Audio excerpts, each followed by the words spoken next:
আল্লাহ রাসূল সাল্লাল্লাহু আলাইহি ওয়াসাল্লামের কাছে এক সাহাবী এসে জিজ্ঞাসা করলেন, মান আবাররু, ইয়া রাসূলুল্লাহ, পিতা এবং মাতা এই দুইজন থেকে আমি কাকে বেশি ইহসান করব, সৎ ব্যবহার করব? নবীজি বললেন, উম্মাক, তোমার মায়ের। সাহাবী আবারও প্রশ্ন করলেন, সুম্মা মান? নবীজি আবার বললেন, তোমার মার। নবীজিকে আবার প্রশ্ন করলেন, এরপরে কার? নবীজি আবার উত্তরে বললেন, তোমার মার। সর্বশেষে আবারও যখন প্রশ্ন করলেন, চতুর্থ নম্বরে নবীজি বললেন, আবার তোমার পিতার। কারণ হলো এই মা যে অতিরিক্ত তিনটা কষ্ট জীবনে বরদাস্ত করেছে আপনাকে পৃথিবীর আলো দেখানোর জন্য, এই পৃথিবীতে জন্ম দেওয়ার জন্য, একটা পিতা সেই কষ্টগুলো বরদাস্ত করে নাই। আমার ভাইরা, এই আয়াতের মধ্যে আল্লাহ তাআলা নিজের হকের কথা, পিতা মাতার হকের কথা, পাওনার কথা উল্লেখ করার পরে আল্লাহ তাআলা বর্ণনা করে দিয়েছেন এই পিতা মাতার সাথে সদ্ব্যবহার কিভাবে করবে, হকগুলো কিভাবে আদায় করবে। আল্লাহ তাআলা প্রথমে বলেন, ওয়াকাদা রাব্বুকা আল্লা তা'বুদু ইল্লা ইয়া। হে দুনিয়ার মানুষ শুনো, তোমাদের রব তোমাদের উপর ওয়াজিব করেছেন। কাজা আই আমারা, তাফসিরে ইবনে কাসির, এখানে কাজা আমারা এর অর্থে আই ওয়াজাবা, আল্লাহ তাআলা ওয়াজিব করেছেন। ওয়াজিব সাব্যস্ত হয় দুই ভাবে। একটা হলো শব্দের মাধ্যমে, নির্দেশ সূচক শব্দের মাধ্যমে। আল্লাহ তাআলার পক্ষ থেকে বলা হয়েছে আকিমুস সালাহ আমর, আতুজ যাকাত, সুমু রমাদান। আমর, এই আমরের শব্দ নির্দেশ সূচক শব্দের মাধ্যমে ওয়াজিব সাব্যস্ত হয়, এক। দ্বিতীয়ত মাদ্দায়ে কালিমা, শব্দের ভাবার্থ, শব্দের মর্মের দ্বারাও ওয়াজিব সাব্যস্ত হয়। এখানে আল্লাহ তাআলা কাজা শব্দ বলছেন। এই কাজা, হাক্কা, ওয়াজাবা, তাআক্কাদা, এই শব্দগুলির দ্বারা ওয়াজিব সাব্যস্ত হয়। তো আয়াতের শুরুতে আল্লাহ তাআলা বলছেন কাজা আই ওয়াজাবা, আল্লাহ তাআলা তোমাদের জন্য ওয়াজিব করেছেন। কি ওয়াজিব করেছেন? এক, আল্লা তা'বুদু ইল্লা ইয়া, একমাত্র আল্লাহ তাআলার ইবাদত করবে। আল্লাহ তা'বুদু ইল্লা ইয়া, একমাত্র আল্লাহ তাআলার ইবাদত করবে। আল্লাহ তাআলা বলেন, ও মানুষ শুনো, তোমাদের উপর প্রথম ওয়াজিব, প্রথম আবশ্যকীয় বিষয় হলো যে এক আল্লাহর ইবাদত করবে। পৃথিবীর অন্য কোনো ব্যক্তির ইবাদত করা যাবে না। চাই সে পীর হোক, গাউস, কুতুব, ওলি, আবদাল, যাই হোক না কেন, কারো সামনে মাথা নত করা যাবে না, সিজদা করা যাবে না। একমাত্র ইবাদত করতে হবে কার? একমাত্র ইবাদত করতে হবে কার? আল্লাহ। দ্বিতীয় নাম্বার পাওনা, আল্লাহ তাআলা বলেন, ওয়াবিল ওয়ালিদাইনি ইহসানা। আল্লাহ তাআলা বলেন, তোমার উপর দ্বিতীয় নাম্বার পাওনা হলো, অধিকার হলো, তুমি তোমার পিতামাতার সাথে সৎ ব্যবহার করবে। বলেন সুবহানাল্লাহ। পিতামাতার সাথে সৎ ব্যবহার করবে, এটা হচ্ছে মানুষের উপর আল্লাহ তাআলার পক্ষ থেকে ঘোষণা করা দুই নাম্বার পাওনা। এক নাম্বার পাওনা হচ্ছে আল্লাহ তাআলার, যে আল্লাহ ব্যতীত আর কারো ইবাদত করা যাবে না। দুই নাম্বার পাওনা হলো আল্লাহ তাআলা বলেন যে তোমার উপর দ্বিতীয় নাম্বার অধিকার আর পাওনা হলো তুমি পিতামাতার সাথে সৎ ব্যবহার করো। মুআজ্জাজ হাজিরিন, মুফাসসিরিনে কেরাম উল্লেখ করেছেন, এখানে আল্লাহ তাআলা নিজের পাওনার সাথে অন্য কোনো ইবাদতের কথা বলেন নাই। নামাজের কথা বলেন নাই, যাকাতের কথা, হজের কথা, রোজার কথা, অন্য কোনো ইবাদতের কথা বলেন নাই। আল্লাহ তাআলা নিজের ইবাদতের পাশাপাশি সাথে সাথে আল্লাহ তাআলা মাতা পিতার সাথে সৎ ব্যবহার করার হুকুমটা কেন দিলেন? কথা কি বুঝতেছেন আপনারা? কেন দিলেন? কারণ দুইটা। কারণ কয়টি? কারণ কয়টি? এক নম্বর কারণ, আমাদেরকে মূল সৃষ্টি করে নেওয়ালা মালিক আল্লাহ। শুধু আমাদেরকে নয়, এই পৃথিবীর প্রত্যেকটা প্রাণীর সৃষ্টিকর্তা কে? আল্লাহ। আল্লাহ তাআলা কোরআনে একবার নয় অসংখ্যবার বলেছেন, আল্লাহু খালিকু কুল্লি শাই, আল্লাহ তাআলা বিশ্বের প্রতিটি মাখলুক, প্রতিটি সৃষ্টি জীবের সৃষ্টিকর্তা। আলহামদুলিল্লাহি ফাতিরিস সামাওয়াতি ওয়াল আরদ জাইলিল মালাইকাতি রুসুলান উলি আজনিহাতিন মাসনা। এমনি ভাবে আল্লাহ তাআলা অন্যত্র বলছেন, যিনি আকাশ এবং নবমণ্ডল, ভূমণ্ডল এবং এত দূরের মধ্যে যা কিছু আছে সব কিছুর সৃষ্টি করনেওয়ালা একমাত্র কে? আল্লাহ। মূল সৃষ্টি করনেওয়ালা মালিক আল্লাহ। তো আমাদেরকে সৃষ্টি করনেওয়ালা মালিক আল্লাহ, কিন্তু আমাদেরকে এই পৃথিবীর আলো দেখানোর জন্য, এই পৃথিবীর আলো বাতাস দেখানোর জন্য আল্লাহ তাআলা মাতা পিতাকে মাধ্যম হিসাবে ব্যবহার করেছেন, ওসিলা হিসাবে ব্যবহার করেছেন। বলেন সুবহানাল্লাহ। আল্লাহ তাআলার এই খালিকিয়ত এবং এই রুবুবিয়তের মধ্যে আল্লাহ তাআলা যে সৃষ্টিকর্তা মানুষকে সৃষ্টি করেছেন, এর মধ্যে আল্লাহ তাআলা পিতা মাতাকে ওসিলা এবং মাধ্যম হিসাবে ব্যবহার করেছেন। আল্লাহ তাআলা ইচ্ছা করলে কোনো মাধ্যম ছাড়াই সৃষ্টি করতে পারতেন।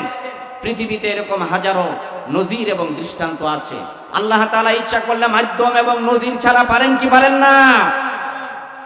আল্লাহ তাআলা হযরত আদম আলাইহিস সালাতু ওয়াস সালামকে সৃষ্টি করেছেন, পিতা মাতার ওসিলা এবং মাধ্যম গ্রহণ করেন নাই। কথা ঠিক কিনা বলেন? হযরত আদম আলাইহিস সালাতু ওয়াস সালামকে সৃষ্টি করেছেন। আল্লাহ তাআলা কোরআনে কারীমের মধ্যে সেই সৃষ্টির ইতিহাস বলেছেন।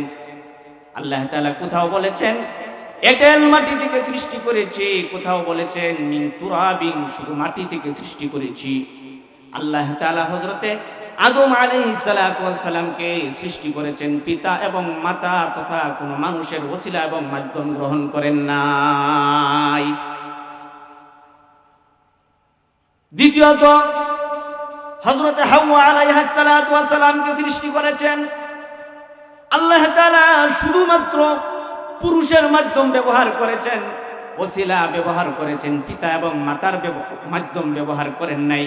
হাদিসের মধ্যে আসছে খুলিকাত হাওয়া মিন জিলাই আদম আল আইসার, হযরতে আদম আলাইহিস সালাতু ওয়াস সালামের বাম পাজরের হাড্ডি থেকে আল্লাহ তাআলা হযরতে হাওয়া আলাইহাস সালাতু ওয়াস সালামকে সৃষ্টি করেছেন। হযরতে হাওয়া আলাইহাস সালাম, হযরতে আদম আলাইহিস সালাতু ওয়াস সালাম ঘুমন্ত ছিলেন। ইত্যবসরে আল্লাহ তাআলা হযরতে হাওয়া আলাইহিস সালাতু ওয়াস সালামকে সৃষ্টি করলেন। হযরতে আদম ঘুম থেকে জাগ্রত হলেন, ফারাআহু হাওয়া, হযরত হাওয়াকে বসা দেখতে পেলেন। ফাআনাসা, হযরতে আদম আলাইহিস সালাতু ওয়াস সালাম তার দিকে ধাবিত হলেন। ওয়া আনাসাত মিনহু, এবং হযরতে হাওয়া আলাইহিস সালাতু ওয়াস সালাম ও হযরতে আদম আলাইহিস সালাতু ওয়াস সালামের দিকে মনোনিবেশ করলেন। আমার ভাইরা, হযরতে আদমকে আল্লাহ তাআলা সৃষ্টি করলেন, পিতা এবং মাতা নারী পুরুষ কারো মাধ্যম ব্যবহার করেন নাই। হযরতে হাওয়া আলাইহিস সালাতু ওয়াস সালামকে সৃষ্টি করেছেন আল্লাহ তাআলা শুধুমাত্র কোন নারী নয়, শুধুমাত্র একজন পুরুষের মাধ্যম তথা আদম আলাইহিস সালাতু ওয়াস সালামকে ওসিলা হিসাবে গ্রহণ করেছেন। তৃতীয়ত হযরতে মারইয়াম আলাইহিস সালাতু ওয়াস সালাম, ইতিহাস আপনারা জানেন, সেটা বলা আমার উদ্দেশ্য না। আল্লাহ তাআলা কুরআনে কারীমের মধ্যে সবিস্তারে আলোচনা করেছেন। হযরতে মারইয়াম আলাইহিস সালাতু ওয়াস সালামের জীবনে কোনোদিন বিবাহ হয় নাই। উনার মা উনাকে মান্যত করেছিলেন।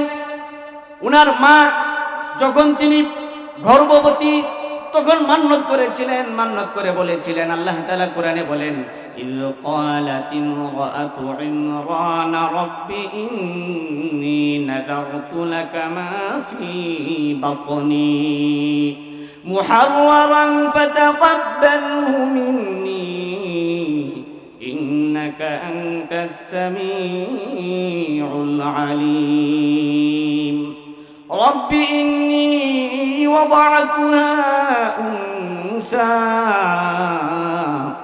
وليس الذكر كالأنثى وإني سميتها مريم। বলেন আল্লাহু আকবার।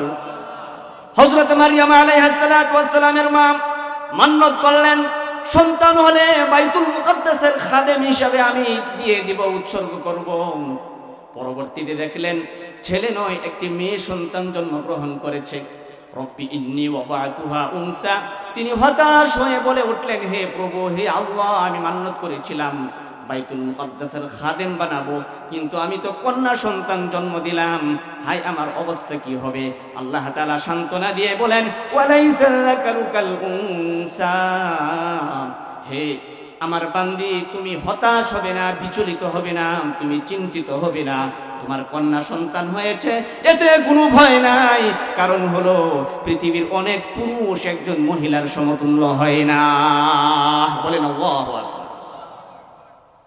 আজকেও বর্তমানে আমাদের মধ্যে এই সমাজে এই রোগ আছে। আল্লাহ তাআলা আমাদেরকে হেফাজত করেন, বলেন আমিন। একটার পর দ্বিতীয় তৃতীয় নাম্বারও যদি কন্যা সন্তান হয়ে যায়, তখন দাদা দাদি, নানা নানি, আত্মীয় স্বজন কারো চোখের দিকে মুখের দিকে তাকানো যায় না। বাবাও অত্যন্ত বিচলিত হয়ে যান, পেরেশান হয়ে যান। আছে না নাই? আল্লাহ তাআলা হেফাজত করেন। বিশ্বনবী সাল্লাল্লাহু আলাইহি ওয়াসাল্লাম বলছেন, কোন পিতা যদি তার একটা কন্যাকে যদি লালন পালন করে উপযুক্ত পাত্রের কাছে বিবাহ দিতে পারে, সে একটা জান্নাত বরাদ্দ করে নিল। বলেন সুবহানাল্লাহ। বিশ্বনবী বলেন, যদি দুইটা কন্যা, যদি তিনটা কন্যা হয়, আর তিনটা কন্যাকে যদি সে লালন পালন করে শিক্ষা দীক্ষা দিয়ে যদি উপযুক্ত পাত্রের কাছে বিবাহ দিয়ে সে সমাপ্ত করে, আল্লাহর রাসূল বলেন সে তিনটা জান্নাত নিজের জন্য বরাদ্দ করে নিল। হযরত মারইয়াম আলাইহিস সালাতু ওয়াস সালামকে উনার মা মান্যত অনুযায়ী বাইতুল মুকাদ্দাসের খাদেমা হিসেবে দিয়ে দিলেন উনার খালু জাকারিয়া আলাইহিস সালাতু ওয়াস সালামের কাছে। ইত্যবসরে দিন যাচ্ছে, হঠাৎ করে হযরত মারইয়াম আলাইহিস সালাতু ওয়াস সালামের কাছে হযরত জিবরিল আলাইহিস সালাতু ওয়াস সালাম এসে উপস্থিত। বলেন সুবহানাল্লাহ। হযরত মারইয়াম আলাইহিস সালাতু ওয়াস সালাম চিন্তিত হয়ে গেলেন, হতভম্ব হয়ে গেলেন যে হায়, এটা কি অবস্থা? একজন পুরুষ এখানে উপস্থিত। হযরত জিবরিল বললেন, তুমি চিন্তা করবে না, আনা রাসূলু রাব্বিক লিআহাবা লাকি গুলামান যাকিয়া। মারইয়াম, আমি একজন দূত, আমি আল্লাহ তাআলার পক্ষ থেকে প্রেরিত ফেরেশতা, আমি তোমার জন্য একটা ছেলে সন্তানের সুসংবাদ নিয়ে আসছি। বলেন সুবহানাল্লাহ। আমার ভাইরা, ইত্যবসরে তাফসীরে বিভিন্ন রকমের রিওয়ায়াত আসছে। এক রিওয়ায়াত অনুযায়ী হযরতে মারইয়াম আলাইহিস সালাতু ওয়াস সালামের জামার উপর দিয়ে হযরতে জিবরিল আলাইহিস সালাতু ওয়াস সালাম ফু দিয়েছেন, আর এই ফু দেওয়ার সাথে সাথে হযরতে মারইয়াম আলাইহিস সালাতু ওয়াস সালাম গর্ভবতী হয়ে গেলেন। যখন তিনি গর্ভবতী হয়ে গেলেন, সারা পৃথিবীর সমস্ত চিন্তা এবং পেরেশানি উনাকে চেপে বসলো। তিনি ভাবলেন, এই সমাজে কিভাবে আমি মুখ দেখাবো? আমার যদি সন্তান হয়, আমার তো বিবাহ হয় নাই, আমার যদি সন্তান হয় মানুষে কি বলবে? তিনি বাড়ি থেকে বের হয়ে গেলেন। কুরআনের ভাষ্য অনুযায়ী মাকানান শারতিয়া, পূর্ব দিকের একটা জায়গা তিনি বেছে নিলেন। হঠাৎ করে প্রসব ব্যথা শুরু হলো। কুরআনের ভাষা অনুযায়ী ফাজাহাল মাখাজ ইলা জিদঈন নাখলাতি ক্বালাত ইয়া লাইতানি মিতু ক্বাবলা হাযা ওয়া কুনতু নাসিয়ান মানসিয়া। আল্লাহ তাআলা বলেন, মারইয়ামকে প্রসব ব্যথা তাকে একটি খেজুর গাছের নিচে নিয়ে আসলো। আর এই মারইয়াম মনে মনে বলতে লাগলো, হ্যাঁ, আজকে যদি আমি এই দুনিয়া থেকে নিস্তেনাবুদ হয়ে যেতাম, মানুষের কাছে আমার এই অবস্থাটা প্রকাশ পাওয়ার পূর্বে যদি আমি দুনিয়া থেকে নিস্তেনাবুদ হয়ে যেতাম, তাহলে আমার জন্য ভালো হতো। মানুষের এই বিভিন্ন রকম তাচ্ছিল্যপূর্ণ কথা থেকে আমি বেঁচে যেতাম। কিন্তু আল্লাহ তাআলার ফয়সালা, সেটা মানতেই হবে। বাচ্চা হয়ে গেল এই খেজুর গাছের নিচে, খানা দানার ব্যবস্থা নাই, পানি টানি কোনো কিছুই নাই। আমি সরাসরি কোরআন থেকে বলছি, আয়াত পড়ছি না, লম্বা হয়ে যাবে। আল্লাহ তাআলা বললেন, মারইয়াম, তোমার কোনো চিন্তার কারণ নাই। এই যে খেজুর গাছ, যে খেজুর গাছের নিচে তুমি আছো, এটা ধরে ঝাঁকি দাও। ওয়া হুজ্জি ইলাইকি বিজিযঈন নাখলা, তুমি এই খেজুর গাছে তুমি ঝাঁকি দাও। তুসাকিত আলাইকি রুতাবান জানিয়া। বলেন আল্লাহু আকবার। তোমার উপর এই খেজুর গাছ থেকে খেজুর পড়বে। খেজুর পড়ল। আল্লাহ তাআলা বললেন, ফাকুলি ওয়াশরাবি ওয়াকাররি আইনা। হে মারইয়াম, তুমি খাও, পান করো, আর তোমার কুলে এই সুন্দর শিশু, এই সন্তান দেখে তোমার নিজের চক্ষুকে তুমি শীতল করো। বলেন সুবহানাল্লাহ। আমার ভাইয়েরা, বলতেছিলাম মারিয়াম আলাইহিস সালাতু ওয়াস সালামের গর্ভ থেকে হযরত ঈসা আলাইহিস সালাতু ওয়াস সালামের জন্ম হয়েছে। এখানে শুধু আল্লাহ তাআলা একজন মায়ের উসিলা এবং মাধ্যম গ্রহণ করেছেন, কোন পুরুষের মাধ্যম গ্রহণ করেন নাই। কথা ঠিক কিনা বলেন? আল্লাহ তাআলা দেখিয়েছেন যে আমি ইচ্ছা করলে পারি, মা এবং বাবার সংস্রব ছাড়াও এই পৃথিবীতে আমি মানুষ সৃষ্টি করতে পারি। কিন্তু আল্লাহ তাআলা আমাদেরকে সৃষ্টি করেছেন মা এবং বাবার মাধ্যমে, ওসিলায়, এবং মা এবং বাবাকে আল্লাহ তাআলা মাধ্যম হিসেবে গ্রহণ করেছেন। তো আল্লাহ তাআলার রুবুবিয়ত, আল্লাহ তাআলার খালিকিয়তের যে গুণ, এই গুণ পৃথিবীতে প্রকাশ করার জন্য আল্লাহ তাআলা মাতা এবং পিতাকে যেহেতু মাধ্যম হিসাবে গ্রহণ করেছেন, এই জন্য একজন সন্তানের উপর পিতা মাতার হকটা হলো তার সবচেয়ে বড়। বলেন সুবহানাল্লাহ। তাফসীরে ইবনে কাসির দ্বিতীয় নাম্বার কারণ হলো আল্লাহ তাআলা এই সৃষ্টিকুল, বিশেষ করে মানুষকে আল্লাহ তাআলা সবচেয়ে বেশি ভালোবাসেন। বলেন সুবহানাল্লাহ। পিতামাতার ভালোবাসা কি? এই সারা পৃথিবীর সমস্ত মানুষের মধ্যে যে দয়া, রহম, ভালোবাসা, এটা হলো আল্লাহ তাআলার ভালোবাসা, দয়ার 100 ভাগের 1 ভাগ। বলেন সুবহানাল্লাহ।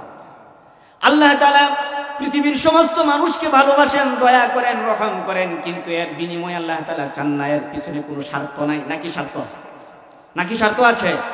কোনো স্বার্থ নাই। ঠিক তদ্রূপ একজন মা এবং বাবা সন্তানকে যে ভালোবাসে, এর পিছনেও কোনো স্বার্থ নাই। বলেন সুবহানাল্লাহ।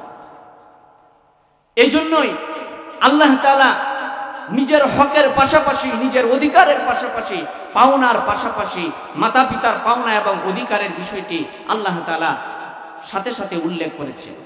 সম্মানিত উপস্থিতি, একজন পিতামাতা সন্তানের উপর কি পরিমাণ কষ্ট, কি পরিমাণ ত্যাগ স্বীকার করে, কি পরিমাণ ভালোবাসে, অগণিত অসংখ্য ঘটনা এরকম রয়েছে, আপনারা জানেন। মুআজ্জাজ হাজিরিন, আল্লাহ তাআলা কোরআনে কারীমের আরেক জায়গায় বলছেন, ওয়াসাইনাল ইনসানা বিওয়ালিদাইহি ইহসানা। হে মানুষ, আমি তোমাদের জন্য হুকুম করলাম তোমরা পিতামাতার সাথে সদ্ব্যবহার করো। কেন?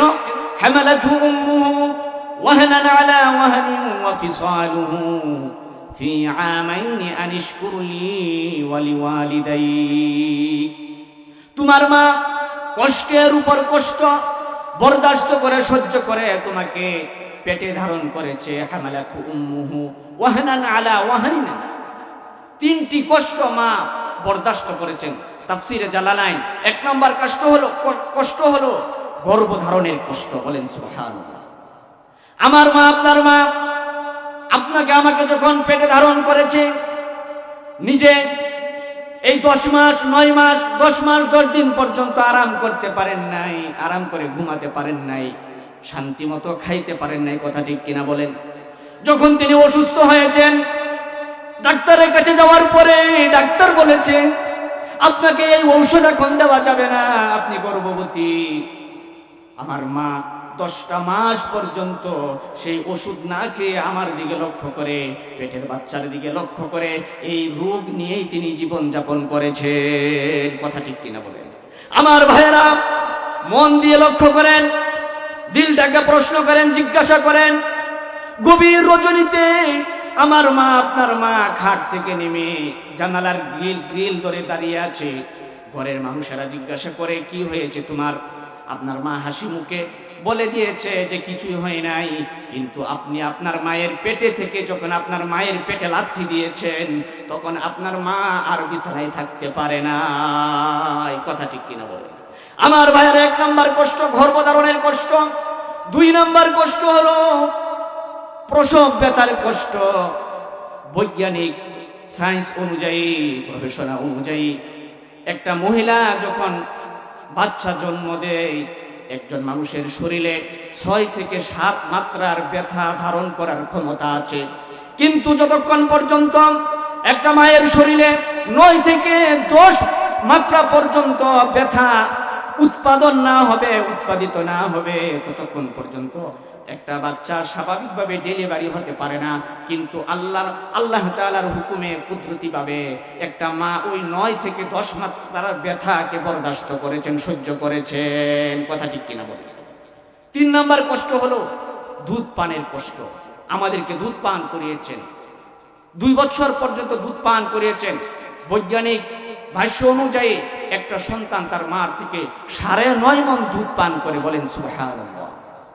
মুআজ্জাজ হাজিরিন, আল্লাহর রাসূল সাল্লাল্লাহু আলাইহি ওয়াসাল্লামের কাছে এক সাহাবী এসে জিজ্ঞাসা করলেন, মান আবাররু, ইয়া রাসূলুল্লাহ, পিতা এবং মাতা এই দুজন থেকে আমি কাকে বেশি ইহসান করব, সৎ ব্যবহার করব? নবীজি বললেন, উম্মাক, তোমার মায়ের। সাহাবী আবারও প্রশ্ন করলেন, সুম্মা মান? নবীজি আবার বললেন, তোমার মার। নবীজিকে আবার প্রশ্ন করলেন, এরপরে কার? নবীজি আবার উত্তরে বললেন, তোমার মার। সর্বশেষে আবারও যখন প্রশ্ন করলেন, চতুর্থ নম্বরে নবীজি বললেন, আবার তোমার পিতার। কারণ হলো এই মা যে অতিরিক্ত 3টা কষ্ট জীবনে বরদাস্ত করেছে আপনাকে পৃথিবীর আলো দেখানোর জন্য, এই পৃথিবীতে জন্ম দেওয়ার জন্য। একটা পিতা সেই কষ্টগুলো বরদাস্ত করে নাই। আমার ভাইরা, এই আয়াতের মধ্যে আল্লাহ তাআলা নিজের হকের কথা, পিতা মাতার হকের কথা, পাওনার কথা উল্লেখ করার পরে আল্লাহ তাআলা বর্ণনা করে দিয়েছেন এই পিতামাতার সাথে সদ্ব্যবহার কিভাবে করবে, হকগুলো কিভাবে আদায় করবে। বুঝতেছেন? শেষ করে দিব। হকগুলি তুমি কিভাবে আদায় করবে। আল্লাহ তাআলা বলেন, ফালা তাকুল লাহুমা উফিন ওয়ালা তানহারহুমা। এখানে 2টা হুকুম দিয়েছেন। 1 নম্বর হুকুম হলো আল্লাহ তাআলা বলেন, ফালা তাকুল লাহুমা উফিন। তাফসীরে ইবনে কাসির, অর্থাৎ এর মর্ম হলো যে তুমি কওলে কাবিহ বলবে না। ফালা তাকুল লাহুমা উফ, আর উফ হলো কওলে কাবিহ, এটা আদনা মর্তবা, সর্বনিম্ন একটা কওলে কাবি, অশালীন, অসামঞ্জস্যপূর্ণ, কষ্টদায়ক একটা কথা হলো উফ। পিতা মাতার শানে এই উফ শব্দটাও তুমি বলতে পারবে না। অনেক সময় আমরা বিরক্ত হয়ে তাদের প্রতি রাগ করে আমরা উফ বলি। আল্লাহ তাআলা নিষেধ করছেন, ফালা তাকুল লাহুমা উফ। দ্বিতীয়ত আল্লাহ তাআলা বলেন, ওয়ালা তানহারহুমা, তাদেরকে ধমক দেওয়া যাবে না। এটা হচ্ছে ফেইলে কবি, ধমক দেওয়া এর একটা ফেল। আল্লাহ তাআলা নিষেধ করেছেন, তাদেরকে ধমক দেওয়া যাবে না। এরপর আল্লাহ তাআলা বলেন, ওয়াকুল লাহুমা কওলান কারীমা, তাদের জন্য সুন্দর এবং আদবের সাথে সন্তোষজনকভাবে কথা বলবে। সন্তোষজনকভাবে, সুন্দরভাবে কথা বলতে হবে, আদবের সাথে কথা বলতে হবে।